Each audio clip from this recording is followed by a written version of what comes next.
What the hell? Good evening, it is Friday, and time for another Wearded Beirdos podcast. As a warning to those with zero sense of humor, or are otherwise little bitches, please stop listening now.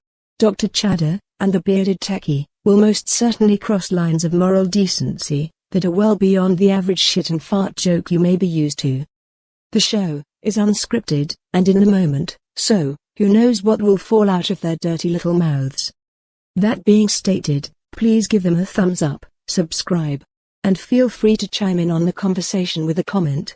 Additionally, you may join their mailing list at weirdedbeirdos.com and be automatically entered in future contests and free giveaways. If you are willing to call in, send a text to 530 YouTube with your name and topic, and we may give you a call. And now, without further ado, ladies and gentlemen, the funniest duo in their personal universe, the Wearded Beirdos. What's up? We're live. We're here. Friday. We're here, and we're not going to say it. Not gonna say what? Oh, I was like, I had to run back into my head. We're here, and we're. Oh yeah. I'm glad you didn't say it. So, before we go anywhere, I want to apologize. I always said don't quote me on that, and I said it was the hypothalamus as far as norepinephrine and all that such. Right. It's actually the hippocampus. So I had to look it up because it was driving me nuts. And what's sad is that my neurology professor passed away yesterday. Oh no! And so I was like, man, I feel kind of maybe it's my fault because he's like that motherfucker. He knows better than that. This is the guy who was talking about like if you get high on speed while you study, you should take your test on speed. Yeah. So yeah, if you study on Adderall, you got to take it because you're accessing the same areas you're accessing to store it are closed down because you're not on the drug. So you need to be on the drug to also access the same information that you put in there. Amazing. So yeah, and he adds that means I have tons of information just locked away that I can't access. That's funny. But yeah, you go into whole like Rain Man mode next time you're on. But he was a brilliant guy. He worked for the NIH. It was his first job, like out of school. He had a PhD in psychology and a PhD in neuroscience. And just that's work. Yeah, because he didn't want to be he wanted to be a psychoanalyst, but he didn't want to be an MD. And he was educated in Europe. In order to be a psychoanalyst in America, you needed to have an MD, and he wasn't down with that, so he got 2 PhDs instead. Like dedication. Yeah, for sure. Yeah, awesome guy. He retired soon after I went through his classes. And so anybody who went to Sherman College of Chiropractic that did not go through, his name was Dr. Anthony Duke. He called his classes Duke University because he had 4 classes, so a year of him. And a lot of people, he was the gatekeeper. A lot of people didn't get past those classes. Like you had to rise to the occasion because you would notice, like, it took me halfway through the Neuro 2 the second time because that was the first time I ever failed a class. And all of a sudden it clicked. And he told you, he gave you all the answers. If you just listen to what he said, I spent so much time writing notes and not listening to him. And so and someone had mentioned he's giving you the maps, learn the maps. And so he would draw stuff all over the board and from memory. It was crazy. And then he would ask you questions based on the diagrams of the brain, not necessarily what you're writing down in your notes. And so he would ask you, instead of asking you A plus B equals C, he would ask you B minus C equals A. And so if you understood the question as A, B, and C, C was there also. And so every answer you could think of, possibly whether it be wrong or right, was in there. That's how brilliant his exams were. And so if you thought you were right, no matter what. Rarely do you think, oh, I think it's this. And the answer is not there. So if you were all 4 possible answers, you could have derived on your own based off the information if you didn't process the information in the way he had taught it. So, but yeah, really cool guy. He will be missed.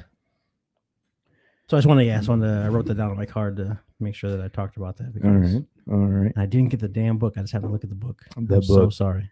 The book that's going to be like the running joke here is the book that is never going to show up. Yeah, and it's just in the garage. Yeah, it's not like it's anywhere secret. I wish we had a mobile kit. We'd go out there right now. Literally less than 100 feet away. Yeah, and it's on the top shelf. There's on on the right hand side of the garage. If you're facing the garage, there's a big shelf, and on top of the shelf there's like 4 totes. It's in one of those totes. It's probably right on top. Yeah. But I keep forgetting about it. I was like, oh, I'll get it now. I'll get it. And then Friday shows up and I'm like, oh. We'll probably end up getting it when you move. And you're like, oh, yeah, here's the book. Right. Yeah. I need to leave myself a regular reminder. So and it's not even going to be that exciting because all the build up is like, oh, this is stupid. But the stories are amazing. So we were supposed to start interviewing a third co-host today. We were going to have. We've been looking for a third host that we want a female perspective on the show to make everything more dynamic. Yes. And we've been interviewing people, and we thought we had someone that we thought was a good fit. I mean, real spunky, and had some good character, very interesting character, but she kind of fucking blew us off. I believe, yeah. So we talked when we had the group text, yep. And then I believe you were busy or whatever. I was in the middle of the study session. It was getting late, yeah. And so we switched over to a regular conversation, and we continued it on because we both keep weird hours. And then we talked for a little bit, and then the next afternoon, I sent her a message saying, "Hey, what's going on?" And she's like, "Jeremy," with a question mark. I'm like I just talked to you. And so I was like, that's kind of weird. Maybe she deleted the message because she doesn't want someone to see it. Possibly. But then she said, oh, I broke my phone and had to get a new one. And that's why she didn't have it stored in there. But she knew who I was, but she didn't. Like it was a weird. And based on the conversation that we had, I was kind of like, awkward. Yeah. And so I was like, yeah, it's me. And I said, you still interested after listening to some of the podcasts? And she's like, definitely. I'm like, awesome. And then that was it. There was nothing, no other, hey, we're getting together this way. Because I'm gonna spoon feed you. I'm not gonna take you by your hand and say, hey, come to our show and help us out. Yeah, we want you to want it. Right. And so that never happened. So she never contacted me beyond that. My reply was awesome and nothing. Like, because your first thing would be, hey, well, can I get your address? What's going on? This was like all that. So I waited and I figured, okay, we'll wait till Friday, see what happens. And nothing came to be. And so, but in addition to the conversation, so from my perspective, she had discussed that she was like a former drug abuser and all this stuff. And based off her Facebook, she was clean for like 11 days, early July. And so, okay, cool. She's doing her thing. Then after we switched over to a private conversation, I was like, how long has it been since you used drugs? Oh, no, I'm still an active user. So she uses meth intravenously. And so then I'm wondering, like, wow, maybe it's a rough way to go. I'm telling you. Right, you're going straight to the top. But then I'm thinking, okay, can I trust this person in my home? And so I think the universe kind of helped rule everything out. And I was like, man, we can use the phone. We could also just have someone phone in versus, because I think not a lot of people watch this in real time. I think they watch it later on. But I also, once I posted, we're on Spotify now. I won't be on like this instant, but it'll be on the replay, which I'll probably put up later on tonight or sometime tomorrow for the audio. We lost our video there for a second. Right, already. Okay. It's just not meant to be. Another time, perhaps. It's weird. No one's watching anyway. It's not letting me select it. Uh-oh. There you go. There. Interesting. Okay, yeah. Just universe telling us we need to go strictly audio and just be done with it. But I like the live aspect. I would like to have the show be more interactive during the live time versus just pre-recorded. That doesn't seem very fun. I want to sit at the computer and answer questions days after. I'd rather have the conversations then. So based on her doing the intravenous, like she's like a current meth user. That kind of, this is a person that I've never, and then it echoed in my mind because she was saying, I'm up front and And that way, later on down the road, if you're like, you realize, oh, you're a horrible person. Well, I warned you. I was like, dang. So then, like, if I invite her to my home and something goes wrong or something happens, I'm not saying that's the person that she is, but, like, statistically, there's a good chance that, being a meth user and just not being where you're from. I think she moved here with a boyfriend, and there's a lot of stigma to being a meth user. Yeah. And not that she's a bad person, but if Lot of I put stigma. myself out there, and even like she even said herself, she told me and I allowed her in, whose fault is it? And so I kind of like, by her not responding, I think I there's allowed a shared responsibility there. You got to you accept the risk. Right. But I don't think I'm ready for that. That's not something that because this is my sanctuary. No, I get it. I get it. So I've got a picture of her up. So when we call her, I can pop the picture up onto the screen so people know who we're talking to. ooh, we got to call her? Yeah, we're going to call her. Okay. Do you want me to like let her know in advance that we're calling? No, let's just make it Let's call it. Let's just fucking do it. All right. Hold on, let me get her number. Oh, do you have the email? It's on there. Let me pull it up. Yeah, I can get the email. Okay. But she said, "Oh yeah, it's a different email, or it's the fuck you email, right?" Yes. Was that right there? I mean, like, why would you? Because she sent the email from her normal account, which had her name. Then she sends us another one from the title was "fuck you." So I'm like, who names their email "fuck you"? That is bold. Yeah, like fuck you. You're making bad choices in life. So, all right, here's who we're about to call. I'm going to pop her picture up here on the window. Boom. Oh, come on. Don't tell me. Okay, there she. Oh, here we go. All right. I'll just tighten that up a little bit there.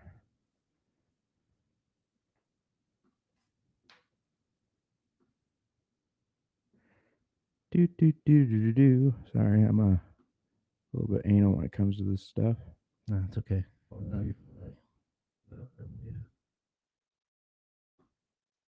you know, she's even gonna answer, so we won't say her name because that's on her to divulge if that's what she chooses to do. All right, here we go. Interesting. How it's gonna.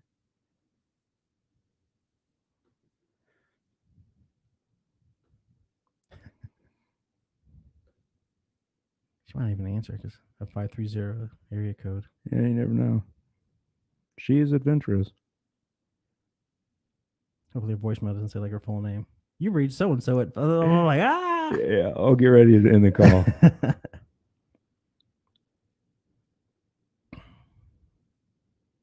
Is she gonna answer? What? Okay. Well, we know her name. That sucks. Well, we tried to give her a call and she didn't answer, so that's on her. Yeah. Well, take her photo down. Oh, you don't want it up for the rest of the. No, she had. Oopsie, wrong one. Yeah, she had her chance to say something. So what we originally wanted to do, because we've had comments pop up when we're talking, but then we get caught up in the conversation, and then we look look over onto the screen, and we realize someone's been talking to us for the last 10 minutes, 15 minutes, and then there's a slight delay in the broadcast anyway, but then you add the delay and it's just always forgetting about it, and I don't even understand your comment anymore because we've moved on to the conversation. We're like, hey, it'd be kind of cool to have a third person that one just monitors the chats that come through or the comments that come through so we can be current with that, but also to have a female perspective with some conversations that we have. Like, that would have been great to have a female perspective talking about the chloroform and how you would feel had that happen to you at a Walmart parking lot, and then you just woke up freaked out and nothing ever happened to you, and you go on about your life. We created some amazing post-traumatic stress disorder. Like that. I'm gonna shoot her a text from the YouTube number. Okay. Just say, hey, you're doing.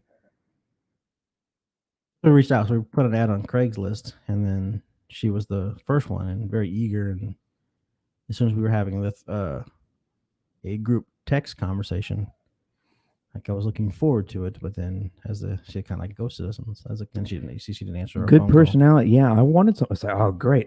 Someone else with a criminal background, someone else with a drug history. I'm not the only fucking one anymore. Thank God. But no. Yeah, when you're a current drug user, it stresses people out.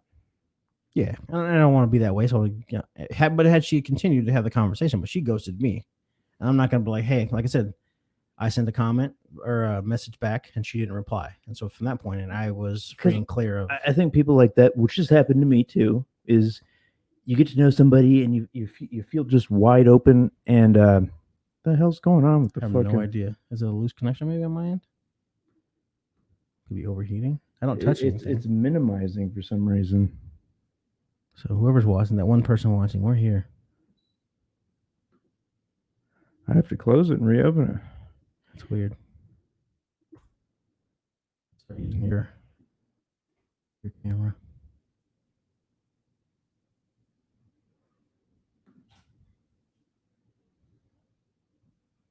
There you go. Good. Now it's on your face this time, not mine. Doesn't like me. I don't know what the hell's going on with that shit. And so lots of dead air, and it's clean air too. Like so, like it just sounds like we just disconnected because that's the whoa! the audio is so clean. Our fucking shit got all. What the hell does that happen? That's what happens. We start talking about meth heads, and hey, now we're not all bad. The universe provided.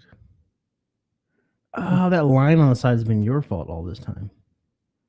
Because there's a couple of episodes where there's a line on your, like, over your back shoulder, the back of your shoulder, and I thought it was something through our broadcasting software, but it's you.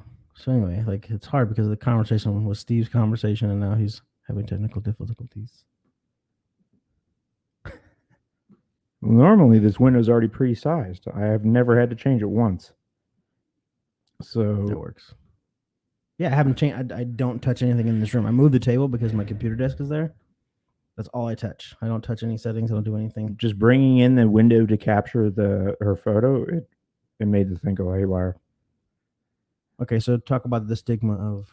Oh yeah, well, because everybody thinks meth fiends are thieves and untrustworthy. I don't think it's meth. I think it's just drug in general, because that's how they're portrayed in movies. So it's more actors that media representation of drug users is we don't get a good rap, but a lot of times is accurate. I mean they get it dead on for a lot of those guys. So it's not totally unfair, but I'd say there's a lot of us who can do it and function and don't start stealing shit and pawning all their stuff, and then you go, hey man, my grandma's in the hospital. I need to borrow $500. Please, just this one time. I'll pay you back next week. And then all of a sudden, you never hear from them again. I don't have a job or teeth, but I'm good for it. You know, a lot of us don't lose our teeth. It's like I'm not. I represent everybody, but it's not. I don't think that it's. I think it depends on the motivation that puts you into that state of mind in the first place. Like yours, you don't mind me saying, was a car accident. And so it led to things of nature. You weren't doing it because your lifestyle was that way and your surroundings. So I know a lot of people who got into crack because it was everywhere. But they were already in an environment of poor choices to begin with. And so if you were already making poor choices, now you amplify those poor choices with less of a give a fuck because now you're under the influence of a stimulant or worse.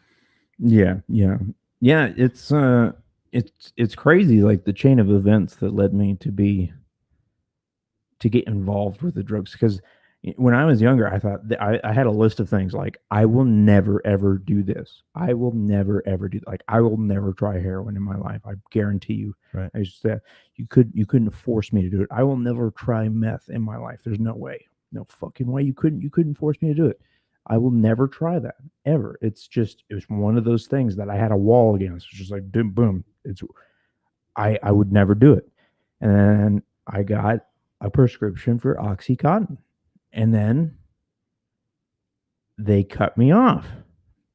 because I started going to multiple doctors and getting multiple prescriptions. Yeah, text back. Oh, really? Yeah, it's got a notification on my. Oh, she phone. says, "Oh shit, I completely forgot. Fuck. It's okay. We can call you." Let me just finish this message here, and I'll continue Yeah. my story. We can call you. And But for those that don't know, can Steve was in a join car accident, us and so the live. pain meds. Prescription, or you need. Yeah. So I got into this car accident. We got T-boned by some dumb bitch leaving the fucking police department in a Mini Cooper. T-boned us, totaled our car, Do you want to call her? tweaked my back. Oh, I wish I could. She didn't even come to see if we were okay. She drove like around the block and parked around the corner. And when after she hit us, so she didn't come to check on us. Nothing. She just fucking hid by her car. So you don't know who the person was? Like a hit and run type situation? No. We know who she was, but Hit and she didn't come check on us. Gotcha. Like she didn't come to say like, "Oh my god, I'm so sorry." It was nice because she just drove straight out of a parking lot into the intersection and T-boned us. Which is your immediate reaction if you're a good, decent person? Like, oh my god, these people are hurt. Don't matter how they got hurt, you deal with the consequences later. If you're gonna flee the scene, you should have fled the scene. Yeah. But the fact that you just pulled off around the corner and waited to see what happened, not cool. Like that's again poor choices. So that was a person that would already. She was to do drugs. She was stealing, robbing. Yeah. So I tweaked my back. I started getting prescription for first Vicodin, 5 milligram Vicodin with acetaminophen, and then 5 milligram Percocet with the acetaminophen. And I started getting it so much that they're like, okay, you're taking it so frequently that we need to give you pure Percocet, which is just oxycodone, no acetaminophen. We're going to start you off on 5 milligrams, and then I went to 10 milligrams, and then I started seeing multiple doctors because I liked it. I started to like it, and I had it's not your fault. Yeah, I had the pain still, but I was abusing it. So I ended up, I started snorting it, I started shooting it, and then I fucked up because I was seeing 2 different doctors, and one day I dropped 2 prescriptions off from 2 different doctors to the same pharmacy. And the pharmacy was like, "Whoa, you just picked this up." And I was like, "Oh yeah, I forgot. I got to take it to," and he was just like, Yeah, done. It wasn't his first rodeo. Yeah, he called both my doctors and I was done. And so like they just cut me off. Like there was no, all right, we're going to put you on Suboxone. It's our response. Because now they'll do that. Like if they put you on pain medication for an extended period of time and they want to take you off, they have to give you Suboxone now, which is like a way to taper you off and get you off of it. The methadone of the oxycodone world. Yeah. So they didn't give me that. So I ended up going straight to buying pills. Back then, there was Facebook groups for everything. As long as you could get an invite or get accepted into these groups, you usually got to know somebody in the group. Right, like Demonoid. I don't know what that is, but it's a Tor network. Okay, invite only. But so I was in there, and it was you just say, "Hey, I'm looking for peas," or "I'm looking," and eventually you'll find somebody, and you'll say, "Okay, my favorites were blues. It's a 30 milligram blue oxycodone. It's got that M stamped on it. Those are it makes my mouth water just thinking about it. Those are the real ones? Yeah, the real ones. There's fake ones that are pressed with fentanyl that are almost as good, but it's not the same. Because oxycodone, when you do it, you get a little bit of a rush in the beginning, a little bit of a zing. And that's what makes it really addicting. And they tried to make these extended release versions and stuff that had all these time release coatings that you couldn't get past. The first one, all you had to do was suck the coating off, and then you can crush it and do whatever you wanted with it. And then they said, okay, we need to do something better. And they came out with the OP. And the OP was a genius time release, very difficult to get past because it was kind of like a wax. The whole pill was a wax. You couldn't crush it. You crush it, it would just flatten out, and it was like literally crushing just a piece of wax. Oh, wow. There's no powder.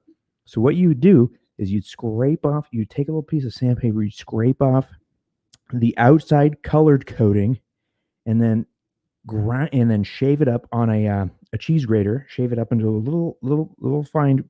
So it wasn't a powder, but it was just little tiny pieces. Then you'd microwave it.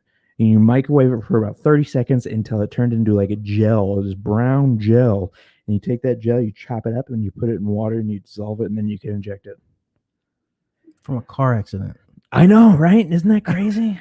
And then eventually I ran out of pills and ended up on heroin because the pill market for some reason at that time just dried up. No one could get P's. I think that was when doctors they were just starting to be They like, caught on. yeah, like people were getting freaked out, and the doctors were like, yeah, we gotta slow down on our prescriptions, and the pill market just dried the fuck up. I couldn't find pills anywhere, any market, and I was getting jacked. That's happened to me so many times where I go and give the guy money and be like, oh yeah, I don't have the pills right here. My guy's just inside this building. I'll be right back. Boom, he's gone. He's gone with your money. You never see him again. Well, yeah, and so you have to assume. I mean, obviously hindsight, but you have to assume that the person you're going to needs money to take care of their drug habit. Oh yeah, yeah. And so they prey, which is kind of a genius system, is that you prey upon the needs of individuals. And so, like, I'm going to put an ad or do whatever. I'm going to get him in. He's going to give me my money. He's going to trust me because he's feeding for it so bad. Got him. Yep.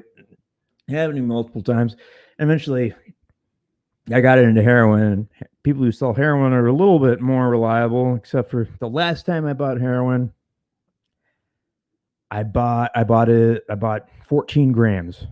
That's a lot. That's a lot. Okay. And I paid a little over $1,000 for it. Or they fronted it to me. But when I got it, it wasn't heroin. Like half of it was ground up dehydrated coffee. I could tell. I could smell it because black tar heroin kind of smells like dehydrated coffee. Okay. And I knew it, but I was so like fiending that I just did it anyway. But I was like, dude, this is bullshit. I'm not fucking paying you. So I gave him like a little bit of his money. I gave him some electronics. And he said he's coming to my house. I said, go ahead, come to my fucking house. I'll call the cops on you, motherfucker. I don't have anything here. I got rid of all my shit. I got rid of all my drug shit. I said, come here and I'll call the motherfucking cops. I don't give a fuck. Wow. Did he come? No, he never came. That's crazy. He's like, I know people who beat your ass. I was like, I don't give a fuck. I will rat on your ass. But you also run the risk of, hey, I just screwed you out of $1,000. Now I'm going to come to your house. Like that. Well, he didn't believe me. Like, I mean, he wasn't exactly, he was like the middleman. Gotcha. And he was the one who fronted me. So he may not even been aware of it being cut with. Yeah, exactly. Okay. But I told him, I explained the situation. They're like, well, just give it back. And of course, I couldn't give it back. I had done it all. Right. It was a bad situation. But then I was like, all right, I'm done with heroin now for sure. I'm never doing it again. And that's how when they were like, okay, well, this other guy was like, the best way to get off heroin is meth. And I was like, no. Never, ever will I try that drug. And that's what I said about heroin until I was fiending so bad from withdrawing from pills that I just took. I was like, okay, fine, we'll just do heroin. I got to get rid of this feeling. But the emotional, so I got through the first week of heroin withdrawal, like the hardest part physically. And that was very difficult. Very difficult. No sleep. So does your whole body ache? Is that If flu-like symptoms, your body hurts, you can't sleep. If you've ever had restless leg, you get the worst restless leg. That's how I know I have a fever. It's this extreme urge to kick your legs. Like, I mean, you feel like you want to be sprinting when you're laying down. Like you want to be sprinting and you just got to kick. It's an uncontrollable fucking urge. And it's the most god-awful feeling, especially when you're dead tired. So eventually I went and got to the liquor store and bought a bottle of Jim Beam, drank the whole bottle, and fell asleep. And I was just like, I cried. I was so happy that I was able to sleep. And then after that, there's this emotional withdrawal from it. The physical symptoms are gone, but you have the most profound depression that you've ever experienced. I used to just wake up and sit at my desk in the morning looking at my computer screen, and I would just cry. For no reason. Just cry. I would just think about my life and I would cry. I'd sit there and sob for like every morning for about an hour. And then I'd move on with my day. And then that's how I got on meth, is because one day I was just like, okay, I'm ready to feel better. I'm ready Really? I'm ready to feel better. I can't handle this anymore. And then led to that. Yeah. And that went on a couple of years, and That's insane on how dependent your body becomes on that sensation. The fact that, like you said, the emotional release was the hard. That's like a breakup. yeah, it was insane. Yeah, because addiction is connection. You bond with that substance like it's a person, because when it hits you, it envelops you. It's like you're holding someone, like you're greeting someone, and you're in love with someone. It's a connection, and that's what people want, is connection. Gotcha. So when you're with a substance, you've connected, and you're with somebody, and whenever you're feeling down, boom, they're there for you, and now they're your friend. And people don't see it that way. They see it as like this dependence on this thing because they want to feel good, but they've connected with it and they're bonding with it like it's a friend, a close relative, someone that they love, because it's always made them feel good in the worst of times. And it's reliable. Exactly. And a good friend is worth all the money in the world. So that it's just, but it will drain you. It will fucking drain you. That's a great analogy. I never like it's. I have a appreciation is a lack of a, for lack of a better word, but I have a different appreciation of what a person goes through, because I don't do and I don't understand, and I've been around people who have, but no one's ever explained it like that. It's just, you always hear I dated a girl when I first came to Colorado forever ago that was a former heroin addict, and she would talk about like she wouldn't clean herself because you get thinking that, oh, it's on my skin, so I'll just pick my skin and get it's in my sweat and all that stuff. And she would always, like, the horror stories were what I would hear. And that was my only other experience other than this conversation right here, as far as people who went through that. And I went through the whole methadone clinic and stuff like that with her, and then eventually she up and moved back to Iowa. And as far as I know, she's free and clear now and doing her own thing and has a bunch of cats. But yeah, it's one of those things like where it cycles. Like I'll be away from it for a long time, and then I'll come back, I'll touch base with it, remember why I don't like it, and then I'll go back to being sober again for a while. It's just the way it cycles. It's just inevitable, because I'll go a long period of time, and then something really stressful will happen, and I'll say it just comes to me like, you've done so good. You deserve a break. Have a little taste. isn't that crazy? And then all of a sudden you're back in it. And then, it doesn't last long. It only lasts like a month, 2 months. And then you're worn down. You're like, woo, I gotta quit. And then you'll quit again. And then usually for me, the time sober gets longer and the time being high gets shorter as I cycle through it. I was going to ask you that, like, it's because chase the dragon is essentially what you're after. You're after that very first, which will never happen again. But so when you go like long periods of time in between, is that first one It's good, or is it when I come back to it? Yeah. So you've been cold turkey. Like, if I don't eat all day and I have Chipotle, it's the best Chipotle in the world. Yeah. So you go back to it? No, it's different every time. It's not as good, and a lot of that I blame on the meth that's available. 96% of the meth you will get anywhere in this country is cartel meth coming out of Mexico, and they're making it in huge quantities, and the quality is not there. And on top of that, but you think it's the middleman coming? It's coming probably into the country. Well, it's not even that. It's because they're providing it so cheap that there's no need to cut it. Right. And when the process of them getting it over here is also just, it freaks you out, because what they'll do is they'll dissolve it all in water, dump the water into a big, huge tanker full of diesel fuel, truck it across the border. They check the tanker. Oh, it's diesel fuel, but water float, or diesel floats on water. Right. And then they'll take it, they'll drain it, they'll separate it, and then they'll re-rock it up. But who knows what that does to it? Right. You know, you're mixing water and fucking diesel fuel. Yeah. I mean, so I don't, and it's not the same stuff as what's getting made in the American labs. The guys in the American labs, those are like the sommeliers of meth. Like they are real chemists, and they're putting in real work, taking care. They've got all the correct equipment. I watched a video on Vice of a guy in Mexico doing it, and it was in like some back room of a restaurant, and he's got this huge pot and a big wooden spoon, and he's just stirring it, and I'm just thinking, Jesus fucking Christ, that's the stuff that's coming across the border. But it's so cheap. They make it so cheap that that's all everyone wants. I guarantee you, if you look onto the Tor marketplace right now, there's going to be 100 different vendors selling meth. And, oh, this is the best stuff. Some will say, oh yeah, this is a Dutch import, or this one will say, oh yeah, 100% American. Oh, this one was biker meth. Yeah, it's original bike, or this is original P2P meth. No, there is no P2P meth anymore.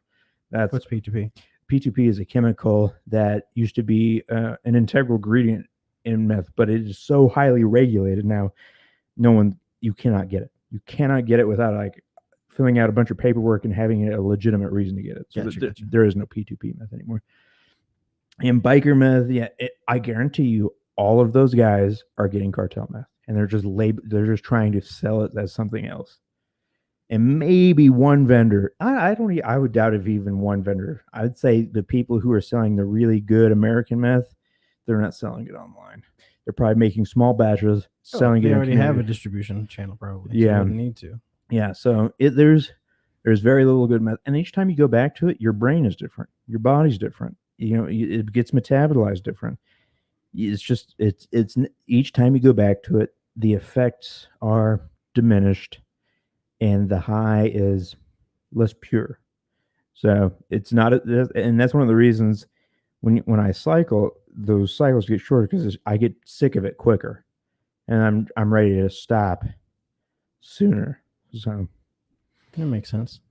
My grandpa, he drank beer for so long that eventually he switched to like whiskey, and then eventually switched to like duels or near beer. He's like, it just stopped doing stuff for me, and then you start drinking water. Like, but imagine what you got to consume to get to that point. Like, that's the crazy part. But some people never actually think about, hey, maybe I should just stop. Yeah, I again, good choices. It doesn't happen to me with alcohol. Like, I have no desire to go back to alcohol. When I think of alcohol, I don't have any good memories of it anymore. None, zero. And I forgot. Or just well, I know that I had fun on it, but the fun I had on it caused me a lot of trouble. Like, me having fun is everyone else's nightmare. So driving drunk, something I really like to do. Booze cruising is like one of my things.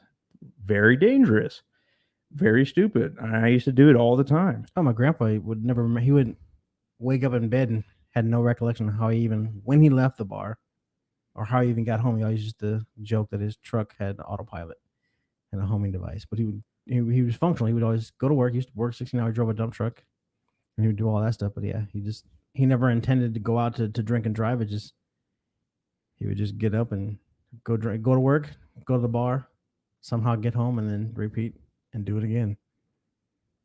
Yeah, So you weren't getting to the stage of blackout drunk. You would just get to the point you want to get the buzz going and go for a cruise. Oh, I would eventually get blackout drunk. I mean, there would be times I'd wake up and I would have no. There was one time I was renting the basement of a guy over here. You ever heard of Fat City? It used to be like a Dave and Buster's knockoff for poor people. Okay. It's over here on like Wadsworth and. It's still there? It's a different. They call it something different now. Might be Kipling and Coal Mine, right over there. There's a Natural Grocers. Anyways, there's a duplex right over there. I was renting this guy's basement. He had this big fucking. Oh, like Garrison and Coal Mine, right? It's very close. When we first came here, we used the laundromat around the corner, like Grindbuster or something like that. So I was living there, and he worked construction, weird hours, and he had his dog at home, and I would drink fiendish amounts in his house. And there was a liquor store, like literally across the street. And I go there every day. I buy a fifth of vodka every day. And there was this Korean guy there, and I'd be like, "Hey, I love Korean cinema," and he'd be like, "Really? Who's your favorite actor?" And I'd be like, "Oh, I can't remember his name now. Kang Ho Song. That's it. Kang Ho Song." And he'd be like, "Oh my gosh, yeah, he's really famous in my country."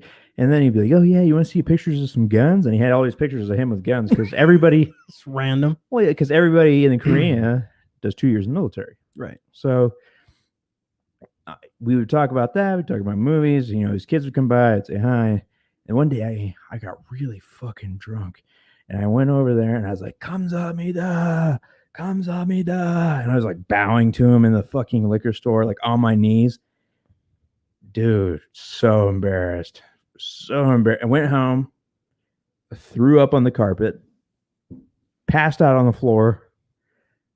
And then my roommate comes home. He's like kicking me. He's like, "What the fuck, man?" Because I threw up like directly in front of the front door on the carpet. And On the inside. yeah, on the inside.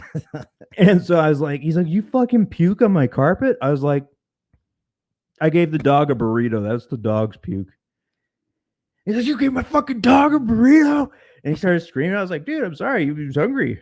And he cleaned up my puke because he thought it was the dog's. But That was nice. I felt really bad. I was super embarrassed about it. He called one of my relatives. Was like, "Yeah, he's getting really out of control. He's drinking all the time. I don't know what to do with him." And because he depended on me for like that half of the rent. Yeah, of course. Yeah. Like, And he didn't want to kick me out, but he didn't want me to keep drinking. But anyways, and keep eating dog burritos.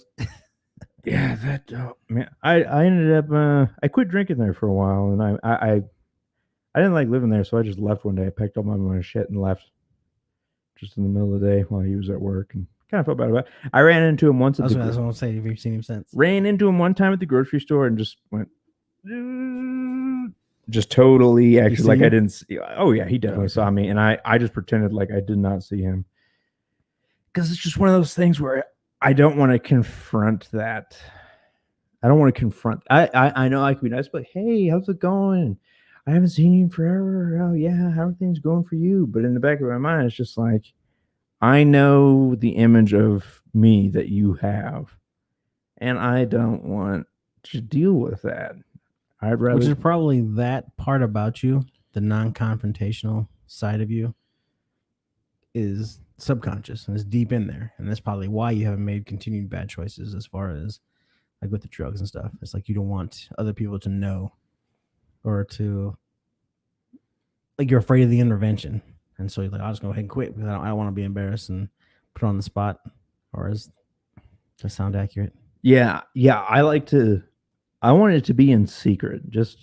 I want people just to think that I'm doing fine. I don't want them to know that I was even doing bad to begin with. Right. So if I have some type of issue where I start using it again, I'll use in total secrecy, and no one will know. And then all of a sudden I'll quit and no one will know. And it will be as if I had never even started using. It would be just like I acted weird for a little while. And I like it that way because then I don't lose everyone's trust again. Right. So as long as I can keep it under control and then find the will to quit later, which I always do, everything will be fine.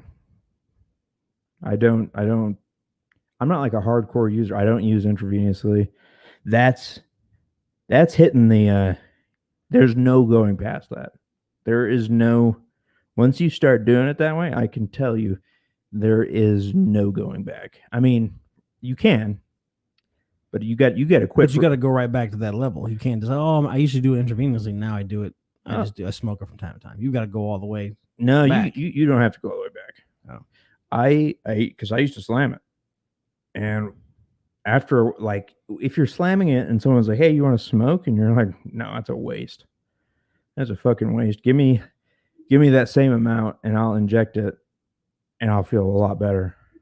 Because I was just thinking, well, who wouldn't inject? Why wouldn't you inject? That doesn't make any sense. You're wasting it like that. That's a waste. But at the same time, now that I think about it, I mean, you get a little bit on your skin, just the powder makes your fingers burn. And I was just thinking, Talking about meth or heroin? Meth. Okay. Yeah, a little bit of meth on your fingers makes your fingers go numb and it burns.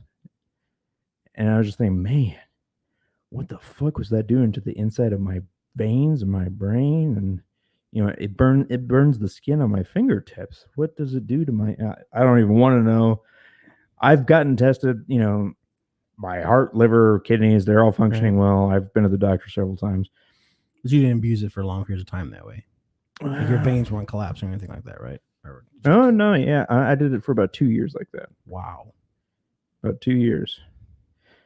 Yeah, I had one vein that was Old Faithful.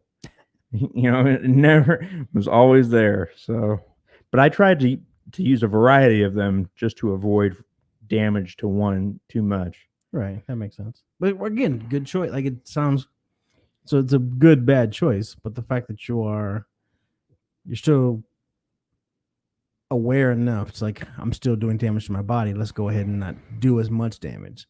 And so that's how you can think how you could come back and give it up and not do that. Whereas the people you hear about go all out until their body just doesn't function anymore, and they're scratching their neck and got 4 teeth. And well, when you shoot it like that, you're gonna hit a profound depression, like a profound depression. I used to look at the needle and be like, I hope this is the one that gives me a stroke. I hope this is the one that fucking, maybe there's a little bit of fentanyl in there and I go to sleep and I don't have to wake up. Maybe this is the one. Please, God, let this be the one. I am so tired. I'm just tired of doing this every day, but I can't stop. So let this just be the one that puts me to sleep. Right, but the good choices, because you could easily just overdose on purpose, but you still didn't. The good choices are still there to keep, like. Very difficult to overdose on meth. You take a dose too big, you'll probably just pass out and you'll wake up 10 minutes later, really high. Really hard to kill yourself with it. Really? Yeah, really. Okay. Learn something new every day. Yeah, heroin, different. Too much heroin, you're going to go to sleep and stop breathing because it affects your respiratory system. Right. But eventually I got to a point where I actually started smoking a little bit of weed, and I started thinking a lot, thinking about life, contemplating my current, predicament. And I was like, all right, I'm done. I'm quitting. So I quit for a long time, and I eventually went back to it because I started drinking again. Something stressful happened in my life. I had a court thing that I needed to deal with, and I did not want to deal with it. So I started drinking again, and then that led back to meth, but I didn't start shooting again. Only smoking, and that is, it's way better than shooting. I can't advise it enough to avoid that just because of the path it leads you down mentally. I mean, it's very dark, very dark. For me anyways, very dark path. And smoke, and then I quit. And then there was another time where I went back to it for just a little bit and then quit again. Each time is shorter and shorter and less intense. It's just, I think it's because you've made it to almost your 30s and you're just growing up. Do you think you're more maturing and just? Yeah, I don't enjoy, that's the reason I don't enjoy, if I wanted to, I could go have a drink, but I know I would drink every day if I did that. But all I can remember when I think about drinking is after I have 4 or 5 drinks, I feel kind of sick. Like my whole body is just it feels like I ate something bad. And then eventually that kind of goes away. And then you get that feeling whenever you're not drinking. And then you got to drink to get rid of that feeling. And so it becomes a really nasty cycle. Yeah, that's interesting. Yeah, because I used to get a fifth of vodka, and I would drink through about almost the whole bottle, a little bit more than 3/4, and save the rest for the next morning so that when I woke up, I could drink that last little bit and feel better. Because I'd have to wake up and drink right away to feel good. So, yeah, it was nasty when I was drinking. To me, that is the most destructive substance is alcohol. Just because of the decisions I make while I'm on it. When I'm on meth, I don't do anything crazy. One of the problems that got me in trouble with my original meth addiction is when I wasn't smoking meth, I had to have alcohol. Like, because I used to get so much stress when I ran out that the only way I could relieve it is to drink all the time. And then I'd make these terrible decisions because I was coming down off of meth and drinking all the time. And it, like, my brain chemistry was just all over the place. So Right. I made terrible decisions. Terrible. But so that's yeah, I don't drink. I hope I never drink again. Can't say. I wouldn't say that in 2020 because we're in a weird year. Yeah. Oh, I can promise you I won't be drinking. If anything, yeah, that's the one thing I won't do. If I have stress, I know I can get like Valium or something. If I really want to take away like the edge off of something, there's ways around it where I don't have to drink. I will not drink, just because if I drink, our friendship will probably dissolve, just because that's the way things. I am a very destructive person when I drink. So if you ever use the N words because you're drunk towards me in a derogatory way, I hope that doesn't. I get paranoid. Yeah, I'll say things like, "You only use me because of this or whatever, you motherfucker." Like, I'll come up with reasons to create conflicts, and I've lost a lot of friends lately. That's crazy. So you want to be a miserable drunk? Oh, it's guaranteed. Yeah. So which I'm happy. Like, I can watch people drink and be okay. Like, I don't feel the urge to be like, man, I wish that was me. Why can't I drink like everybody else? Like, I've gotten past that. Like, I was at a funeral recently, or the wake of the funeral anyways, and everybody was like taking shots and drinking beer, and I was just like, that doesn't look like fun to me anymore. I've never seen it to be fun because I don't drink. Right. I think like 20 years, 1999 going into the year 2000, I had a glass of champagne. I think I tried, it was Bacardi Limon. I had a weekend where I had maybe a glass or two of that. I thought, oh, maybe because I've tried, not because it's one of those ones. I'm a huge introvert when I'm in the real world. When I'm at home, I prefer to come alone. I was raised only child. I have brothers and sisters and stuff like that, but I was raised in my household as an only child. And so when I go out in society, sometimes it's hard to function. So I get why people you want to kind of fit in and get tired of people not inviting you to things because you don't drink, and so can we even trust you and stuff like that. And so I've dabbled here and there. I've probably there's another story we'll get into later on down the road where I had tequila, but that was probably my darkest hour. But at no point did I ever see that alcohol was fun, and so I can get on board with that as well. You watch it because like you see they look like they're having fun in the beginning because they're socializing. And I don't have that aspect of my life of being a social individual. Alcohol has a very strange arc of emotion of what it does to people that has this big upswing where everybody gets this energy and they're uplifted and they're jubilant and like, hey, God, yes, we're here and we're doing this thing and this is exciting. We're a group of people and I love you. You're the best. And then all of a sudden it gets to this point where they're like, yeah, you know what? God, you know that guy? I fucking hate that guy.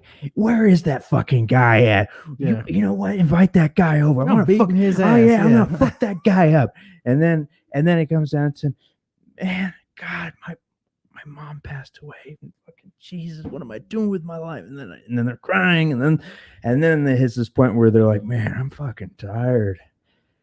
And then they pass out. So right. It's just like I know that arc really well, but I can look at any alcohol because I've tried a lot. Because there was a time where I was like, I want to try everything because I want to be like a connoisseur. I want to be like, oh yeah, this is good for this reason. Or, oh yeah, it's very smoky aroma, or this one's like this, you know. Yeah, I hear people. I got a colleague that loves cigars and bourbon. Right. I'm like, man, he makes bourbon sound delicious. Exactly. And I know it's not. I would love, yeah, I'd love to be like just one of those guys like sniffs it, like puts their nose in the glass, like. And he'll post pictures of the bottle of bourbon and the cigar on top. I'm like, man, he's having a great time. Yes. But I know of my experiences with Oh, I did get drunk on my 21st. I forgot about that. My 21st birthday was the first time I ever drank, and it was the point where I got tired of. But man, you don't know what you're missing.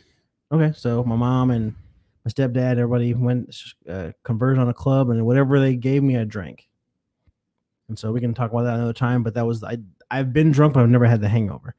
But it was a situation because I drank a bunch of water, ate a bunch of food before I went to bed. But then you have the people of the next day; they have that huge hangover. Like, I'm never doing this again until next weekend. I never understood why you would do that to your body over and over again. I don't know. like pain. I'm not a fan of pain at all. Eventually, you drink enough times on a daily basis, you stop getting hangovers. It just goes away. You just get used to it. But then it becomes the whole point of your Monday through Friday is so you can get fucked up on Friday night. Yeah, that becomes your cycle of life. Yeah, an alcoholic just is drinking because that's their medication now. They're self-medicating. They're drinking because they need to feel normal now.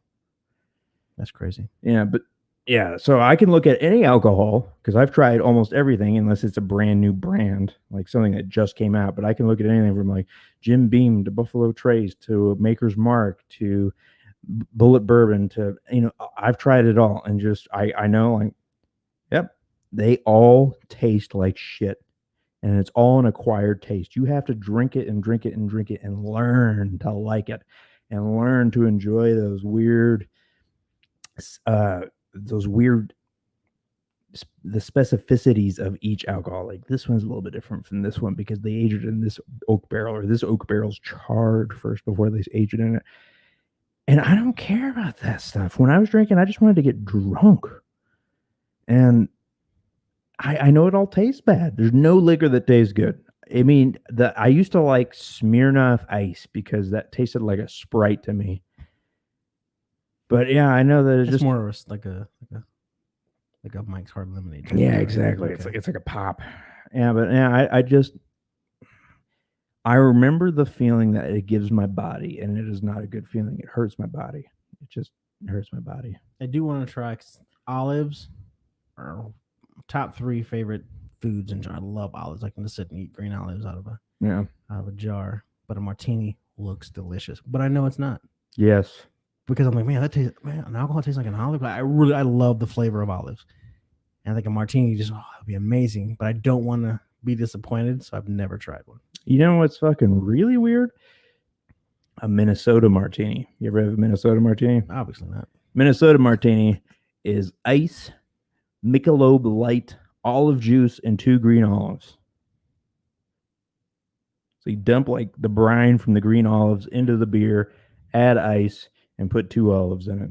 See, that was something I would probably try because I put olives, the brine of olives in like my when I make potatoes of brine in the morning.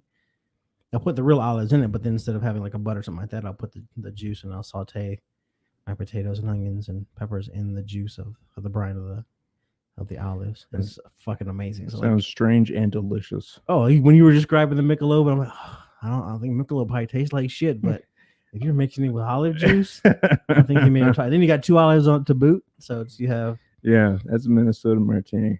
Yep. Because I used to bartend in Minnesota. Oof. I used to bartend on ladies. It was at an old country club, and I used to bartend on ladies' night. Man, ladies. Oh, ladies of all ages. God, it was. There weren't really any hot women there, but it was nice to be the center of everyone's attention. Right. Because I was 21 years old, and I was just, man. At the time, I felt like a stud with all these women just like drooling on me, like old. Nothing against old women, but it's not the women I'm used to having around me. Right. But they were just all over me. Like, oh, what kind of golf balls do you like? Ooh, those ones? I'll take those ones. You take any of them home? You didn't even try it? No, never did. See? Oh, I got big tips though. They would ask for food. Because I had to cook too.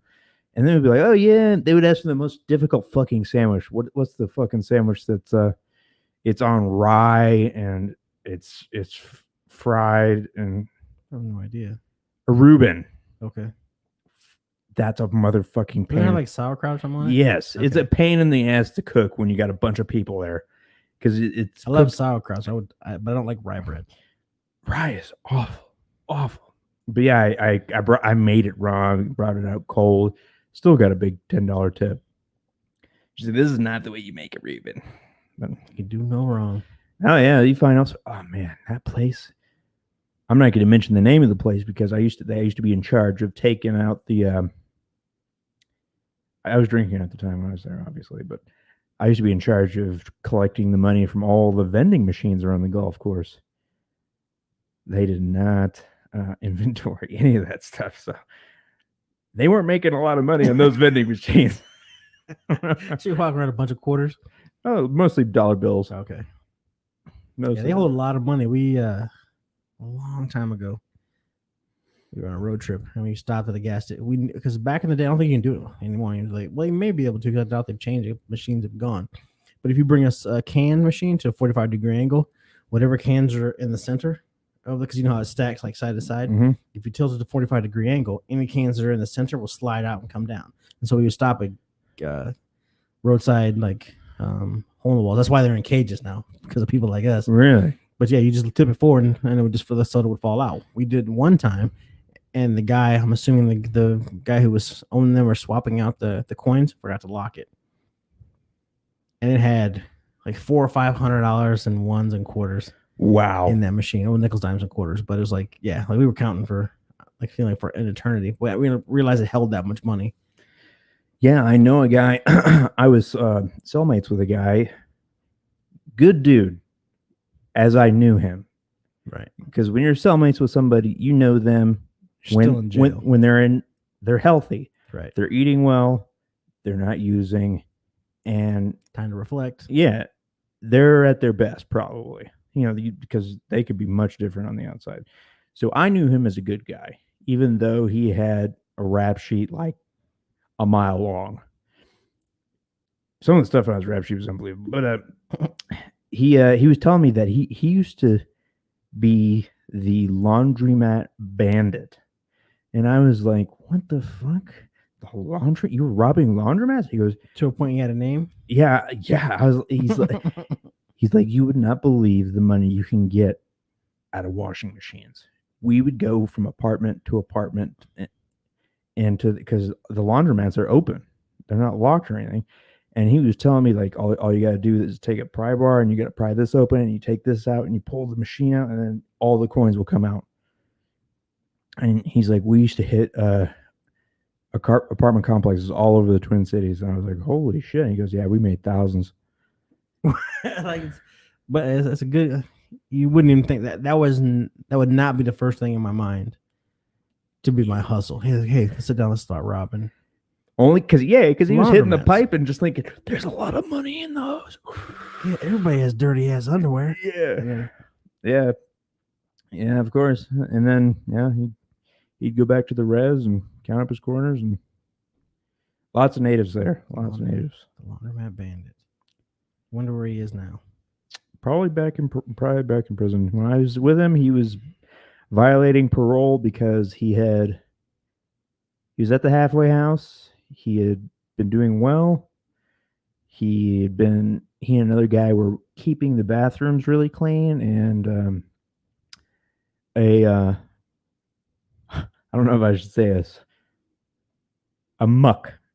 Now, a muck is a derogatory term in Ojibwe for black people. Okay. I'm just gonna let you know that if you ever hear a muck, Okay. it's What's the Indian terms at the? It's short for like muckadabios or something like that, and that's a derogatory term for black guys. So if you ever hear yourself being referred to as a muck, beat his ass. yeah, and a muck had gone in there and made the bathroom really dirty, and he said "fuck it" and just left, and he absconded, and then he got caught and brought back in. So I'm assuming he's, absconding. A muck. That's crazy. All it comes up is the obviously regular dirty, rubbish waste matter. That's a horrible thing to call a person, regardless of their color. Yeah. A muck. Okay. That's my new safe word. A muck. Yeah, and so You meet all colorful people in prison. Fun people on the inside. Well, it goes back to towards the beginning of our conversation, where people who started with bad choices, they're still good people. Everybody was a little kid. Everybody was the good kid, and love and all that stuff. Well, most people have that in their life, and then at some point they made a bad choice. If that bad choice started with drugs, and now you go to jail for drugs, and now you can't get a job, and so now you're deep down in there. So the drugs keep you from reality, but they also keep you going back to jail, and people go back to jail to sober up. There's things that, if this guy was really telling me the truth, which everybody has a tendency to tell the very best version of their story that might be a little bit off from the truth. Because so this guy was telling me he gets into a fight with his girlfriend in the car, tells her to pull over. He takes the keys out of the car, takes her phone, locks the doors, and starts arguing with her. She calls the cops on him later, and he gets charged with kidnapping and false imprisonment. And that's the best version of the story. Yeah, exactly. And so he got a lengthy prison sentence for that. And on top of that even though it's not a sexual offense, he has to register as a sexual predator for life. And because it is considered a predatory offense to kidnap or to falsely imprison somebody. Wow. Yeah. And then so his brother was using his name as an alias. And apparently he had committed some crime, and they were looking for his brother, but his brother was using his name. So he got pulled over like, hey, we've been looking for you. And it's like, no, that's my brother. My brother uses my name. But they didn't believe him. Yeah, of course. And they violated. No one's ever said that. And they violated him and sent him back to. On top of that, they also violated him for he was spending the weekends at his girlfriend's house, and he didn't report that address because he has to report where he's living. Right. He also got violated for that. And see, that's a stupid, poor choice. And like little stuff like that drives me nuts. People like, oh, I just want to go over to her house. It wouldn't have been wrong had you reported it. So why wouldn't you? So it's a continuous cycle of poor choices. Yeah, because you want to do what you want to do. How about you do what you want to do after you get off paper? Because when I was a kid, every time I was on probation, I was squeaky clean. Mm-hmm. I'd get off and I'd fuck up, do something stupid again. But then I'd be on probation, model citizen. They're like, man, I really enjoy this type of freedom. I'm going to continue to do this. But it wasn't until I left Iowa that I stopped getting in trouble. So Iowa is just. But again, I kept hanging out with the same people. Those same people now continue to make bad choices. So they sent him back to the prison for violation for a year. And then his year was up and he was about to get out and he was real excited. And they said, we just don't like the progress you're making. We're going to keep you here another year. And I was just like, damn, another year. I was like, oh shit, that's longer than all my sentences combined. Like, fuck. He may deserve it. I don't know.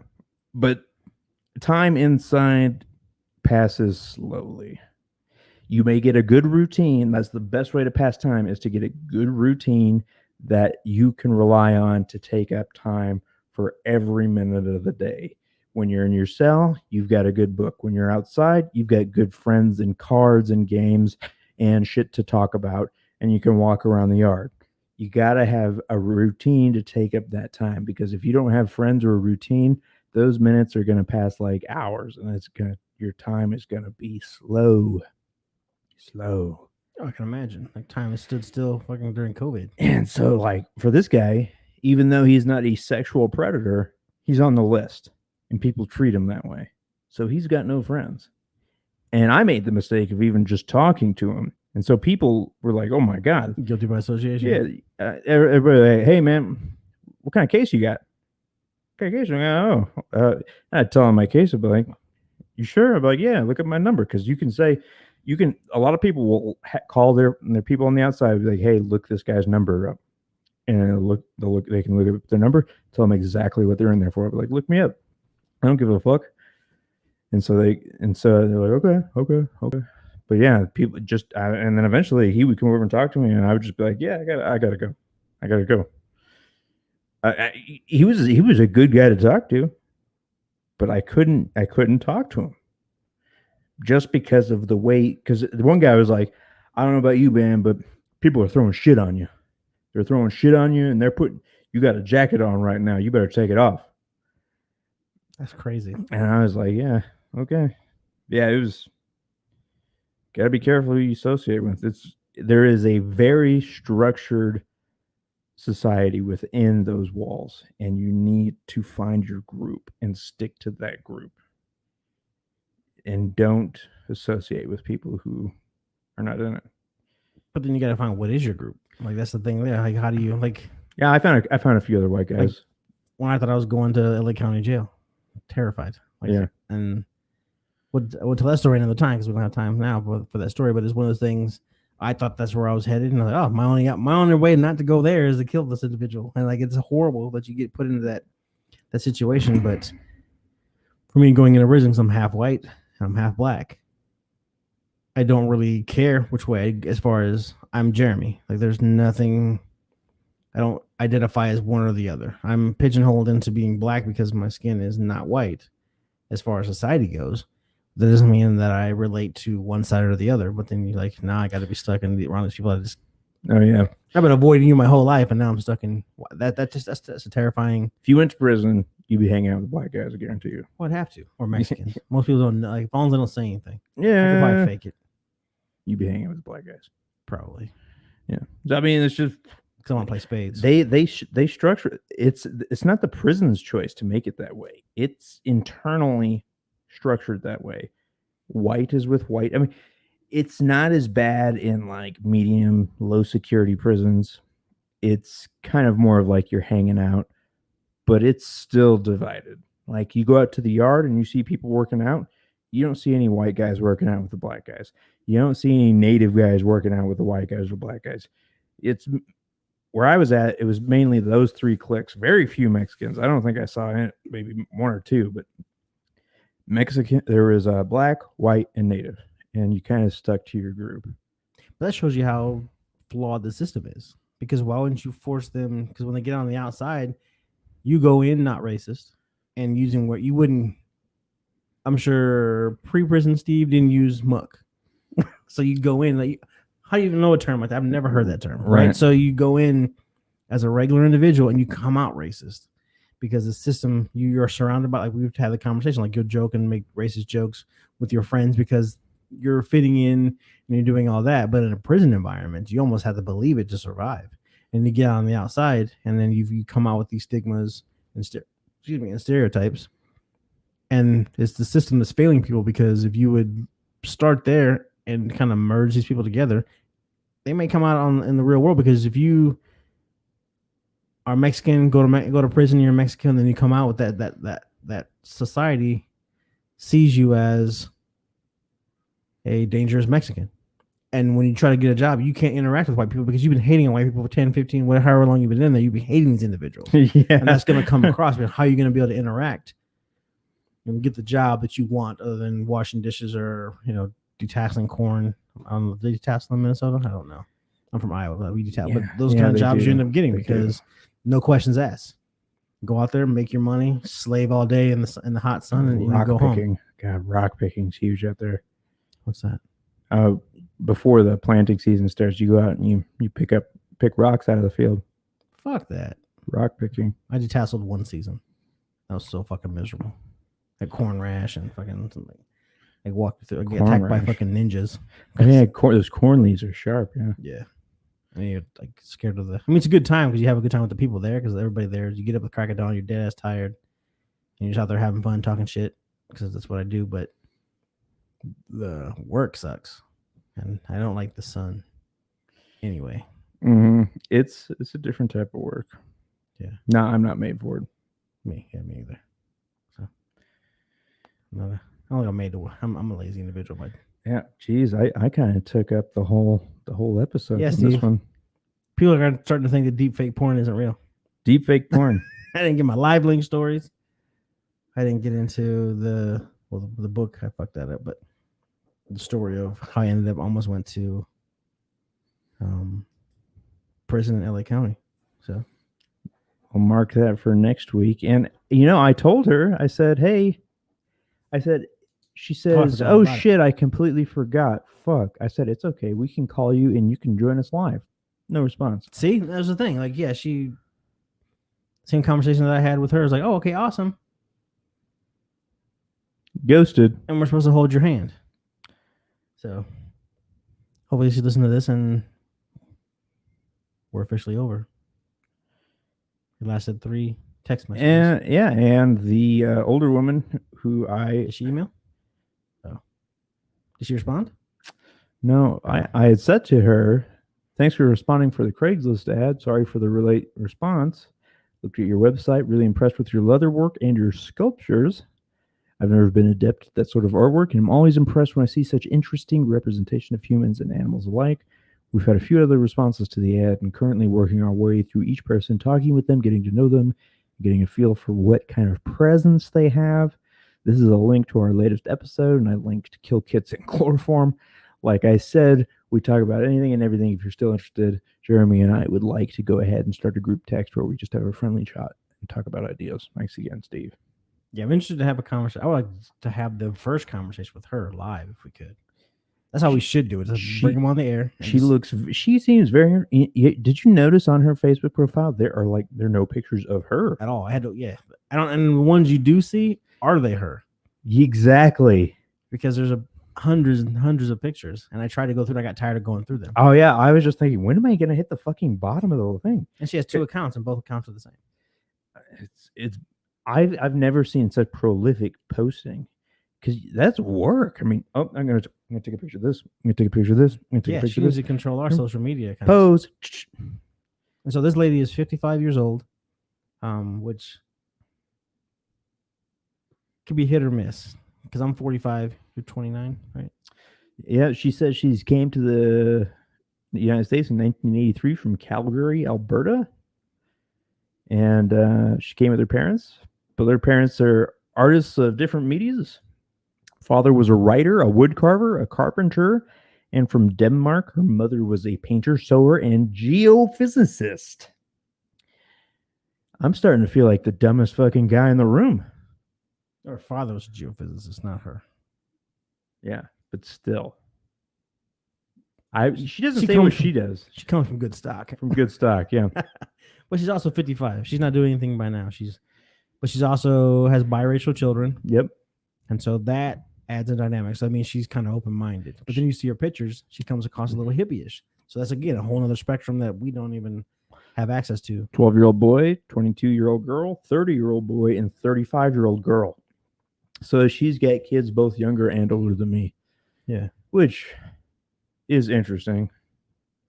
And so, but her perspective, especially being 10 years older than me and having, so I'm probably the older child is probably the biracial one.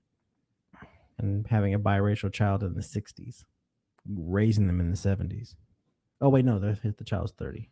I need to work on my math skills. So, yeah, they grew up in the late 80s, early 90s. Yeah. But she was still mucking it up a night or two. Mm-hmm. She said biracial. I always automatically assume that the individual's black, but it could be Asian or it could be Palestinian. That's racist just to assume he's Pakistani. black. It is, but that's kind of, well, it's like if I say, oh, my partner. Makes you think they're gay. Yeah. Why would you say partner? why are you not saying a boyfriend and a girlfriend? So yeah, like it's ignorant to assume, I guess, but I like to say that just because I think that makes me sound like a new age. Like same. My partner, my significant other. Yeah, I have me and my partner. Oh wait, it's a woman, but my partner. I'm still gonna clarify that I'm not gay. Yeah, my straight partner and I. But it's like she offered up so much information, which I can't remember what the ad said. The ad asked for, because I edited your ad, by the way. You had a couple missed commas. Oh, did I? Yeah. My bad. I didn't do much to it, but it was the amount of detail that she gave. Both of them. The person that we called and the 55-year-old lady, both like detailed replies as far as their life and what's that. I didn't expect that at all, because when I replied to an ad, other than your ad, I'm like, hey, what's going on? Yeah, you want to send out just a feeler message to see if it's real, right? And then if they respond, then I'll give you the good stuff, right? I wonder if these type of people are just kind of like, they like the idea of the podcast. They want to be on a show, or they like the idea of having, talking and having people listening to them and going over different subjects. Like they're picturing like Joe Rogan or something and be like, yeah, I'd love to be on the show. Oh yeah. But then they see like one of our episodes and think, oh man, I don't know if I'm cut out for that. Right. So I think it's like a fantasy. Yeah. But I would still. So instead of having conversation like we did with the first individual, bring them on live. Yes, Just we call should have her had up that and conversation live. Yeah, that'd be interesting because based on the stuff that she was she was sharing, had she shared that live, oh, it was amazing. Yeah, and I don't want to go into detail because I was I was legit disappointed. You even have her little area set up over here. Yeah, I bought this for the headphones to split the headphones if she came here. And hey, if you're watching this to the end, I'm really disappointed in you. You really kind of you let me down. You let me down personally, professionally, and because I was thinking, man, with a third person on here, we're gonna get some serious traffic. Yeah. Oh, the directions the conversation can go, because one, if I'm discussing something, you're thinking about how am I gonna like interweave into my conversation, and vice versa. There's just two of us. When we have a third person, one person can prepare for the next the segue, and there's so much a totally different dynamic that another person brings to it. Even if the person's not that exciting, just fills in the gaps. Right. We can make that person excited. But she came across from the jump, had some really interesting stories. I wanted to spend an episode or two just talking about her life and how she got to where she is. Yeah, that would have been perfect. God. See, we haven't had anybody on that I can be like, eesh. Usually people look at me and go, oof. But I haven't been able to do that. So I'm looking forward to having someone on where I can be like, damn. I've been to places, but I haven't been in those places. Yeah. Isn't that weird how I just want to be able to look at myself as above somebody? Well, I think that's the society we live in. It's a caste system. That's why caste systems work. Yes, it's exactly what it's like. Because if you are already, let's say, okay, we'll take the president, for instance. Before he was president, he was the bar. He was the standard. Mm-hmm. Rap videos or whatever. Like, man, Trump is this. His name's all over everything. Brilliant marketing. He has branded the shit out of himself. And Steve just let us down. It randomly closes. That's all right. They can still hear us. But like Trump, master of branding, master of selling himself and who he is. Then he became president and the reality kind of set in. But still, he is still better than us. And that's how we see him. And then you have, if you don't have something, you don't have a rabbit to chase, you'll never really go anywhere. And so if you have a person that you're just a little bit better than, you want to stay above that person. And so if we can bring a person in here that you feel a little bit better about in your life, you're better for it. And I want you to have that. Thanks. You're a good friend. It's all right. Because the odds of us finding someone that has my education, that's when you come on here is slim to none. So yeah, you're pretty unique when it comes to. It's like 1 in a million kind of thing. 18% of the population or something like that has a doctorate, and then or has a graduate degree. It's even less when you get into the doctorate. So it's only like 2% or something like that, 2 or 3% of the population. See, if we're in California, we'd have a better shot. This is the interesting people. Yeah. We do a live show like in Skid Row and stuff like that. But there's so much going on. We wouldn't be doing this. We'd be hanging out right now. We'd be down on like Hollywood or something. I don't know because of COVID. But there's so much to do. We could just go down to Huntington Beach, get a fire pit, throw some wood, and just shoot the shit and just stare at the water. There's so much to do in California compared to Denver. The mountains are cool, but the mountains are only cool during the day. Mm-hmm. The ocean's cool 24/7 in California, but there's so much to do. You got Disneyland, you got, or I don't know which one's over there. You have Knott's Berry Farm, you have Magic Mountain. There's so much stuff to do. Or you just go up the coast and just drive up the coast. Mm-hmm. Just because. Always I miss California. But I don't want to go to LA County Jail, so I stay away. Yeah. So, yeah, we should wrap this one up. All right. We're at 124. Yeah, we went over. I think we're heading towards an hour and a half anyway, because it takes us a while to get going. Yeah, I think if we had another person, we'd be headed towards the 2 hours. I think if we had another person. Yeah, so we might start planning for hour and a half, 2 hour episodes because we're getting better. We're getting better. Yeah. Yeah, the last episode and this episode, by the time I looked up, we were already like 45 minutes into the hour. I'm like, oh, we got a lot to go. We haven't even touched anything yet. Yeah. But again, hey, good. It's good to have something to talk about. And you just ran with yours, and I was just listening and along for the ride. So Yeah. So I think people need to understand that everybody, just because people end up on drugs, that was not their intent with their life. And the fact that you Yeah. can go from a normal life, car accident, to a full-blown addict. Yeah. From oxycodone to Because you trusted from heroin to meth to, yeah. Yeah, because you trusted the medication that you were being prescribed by an individual with cultural authority. You went into it like you were thinking, oh, when you talk about meth, like, oh, I'm never doing meth. I'm never gonna do that. I'm never gonna do that. I'm never gonna do that. Then you took one prescribed medication that led down that rabbit hole and led you there. Yeah, as soon as I broke the barrier from taking prescription oxycodone, because like to me that was still prescription. It was a doctor thing. It was something that was Safe. acceptable. Yeah. As soon as I broke that barrier to heroin, all my barriers were gone. There were no barriers left because that was the ultimate do not do. And once I did it, I was open to anything else after that. It's crazy, yeah. So it kind of fucked me.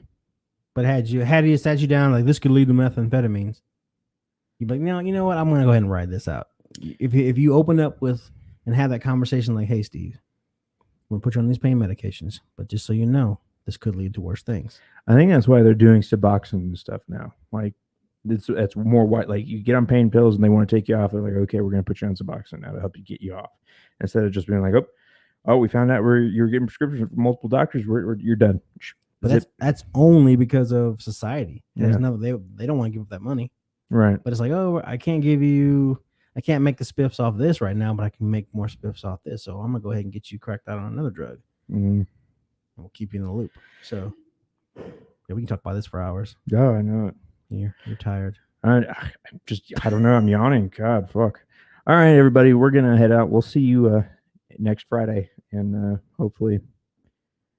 Yep. Have a happy Friday. And those of you on podcasts, I will say Saturday. We'll start posting on Saturdays. Okay.